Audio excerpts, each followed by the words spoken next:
विधानसभा चुनाव का बिगुल अभी बजा नहीं, ठीक उससे पहले कलेक्टर और एसपी का अवैध रेत उत्खनन पर हल्ला बोल जारी। रेत माफियाओं के हौसले बुलंद, कलेक्टर एसपी ने पर्राच रेत खदान पर मारा छापा, 26 ट्रक व एक जेसीबी को किया मौके से जब्त, अन्य कार्रवाई जारी। अवैध रेत उत्खनन रोकने के लिए भिंड कलेक्टर संजय श्रीवास्तव की शानदार कार्रवाई लगातार जारी। फिर पहुंचे आधी रात को पर्राच रेत खदान पर, साथ में पुलिस कप्तान मनीष खत्री समेत भारी पुलिस बल के साथ दी दबिश, तभी 26 डंपर तथा एक जेसीबी को मौके से पकड़ा। जी हां, पुलिस और जिला प्रशासन की इस संयुक्त कार्रवाई ने एक बार पुनः माइनिंग विभाग की पोल खोल दी है और जिले में चल रहे अवैध रेत उत्खनन के खेल का पर्दाफाश किया है।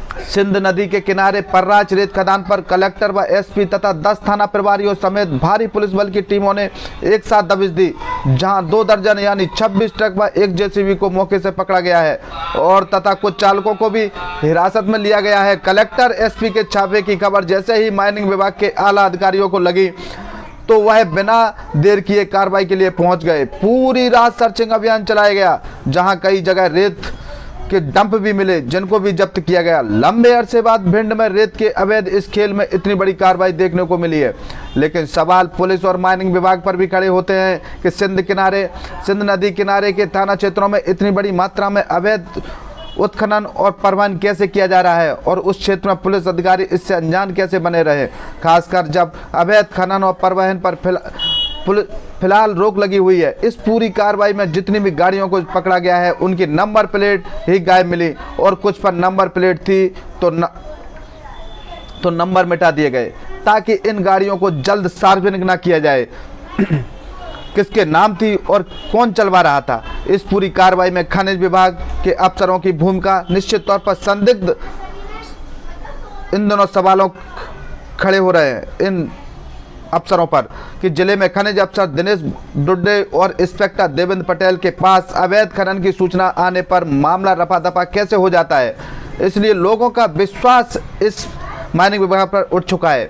अवैध उत्खनन की सूचना आम आदमी सीधे कलेक्टर संजय श्रीवास्तव को दे रहा है और इस पर कलेक्टर बिना किसी को बताए सीधे रेत खदानों पर रात हो या दिन पहुंचकर छापामार कार्रवाई कर रहे हैं। इस बार उनके साथ भिंड पुलिस कप्तान मनीष खत्री के अलावा 10 थाना प्रभारियों के साथ भारी पुलिस बल मौजूद रहा और इस छापामार कार्रवाई को सीक्रेट रखा गया, किसी को कोई सूचना नहीं दी गई। तभी इतनी बड़ी तादाद में यानी 26 डंपर ट्रक और एक जेसीबी को मौके से पकड़ा गया, अन्यथा ये प्लान लीक हो जाता तो निश्चित तौर पर एक गाड़ियां रेत खदानों पर ना मिलती, लेकिन पूरे प्लानिंग को सीक्रेट रखा गया। तभी भारी मात्रा में इन गाड़ियों को पकड़ा गया और कुछ संदिग्ध चालकों समेत लोगों को हिरासत में लिया गया है, लेकिन पूरी कार्रवाई में माइनिंग विभाग के द्वारा कार्रवाई की जा रही है।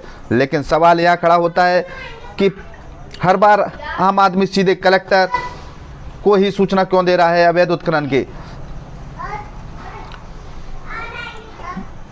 लेकिन सवाल पुलिस और माइनिंग विभाग पर भी खड़े होते हैं कि सिंध किनारे के थाना क्षेत्रों में इतनी बड़ी मात्रा में अवैध खनन और परिवहन करते ये गाड़ियां कैसे पकड़ी गई और उस क्षेत्र में पुलिस अधिकारी यानी थाना प्रभारी इस कैसे अनजान बने रहे, खासकर जब अवैध खनन और परिवहन पर फिलहाल रोक लगी हुई है। इस पूरी कार्रवाई में जितनी भी गाड़ियों को पकड़ा गया है उनकी नंबर प्लेट ही गाड़ियों से गायब थी और कुछ पर नंबर प्लेट थी तो उन पर नंबर नहीं पाए गए।